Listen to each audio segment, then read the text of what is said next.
sa group, baka matapon, masayang. Eh, sayang naman yung ayun nga pala, announcement natin.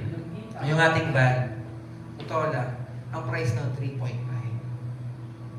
Ang sabi niya, sige po, pastor, dahil pastor kayo, 2.8 na lang. Tapos 500 na lang po ibigay ko sa amin, etc. Talaga ako'y nalulula. Ngayon, dahil nga napagkasunduan ng mga kapatid, ating pagkati-hatian, etc. Tapos, dito na, matulog ako sa grupo. Sa galing mo. Sige po, pastor. 2.5 na lang po. Palampakan natin. 2.8, naging 2.5. Pababa ng pababa. Kaya ako na nagpa-spaghetti. Connected na. Pababa ng pababa. Ngayon, pababa ng pababa. Tapos, ano pa, Mena? Yun. Hindi pa yun. Hindi pa yun. Apel, nakita niya, binigay ko na lang. Nagulat yung si brother Jude.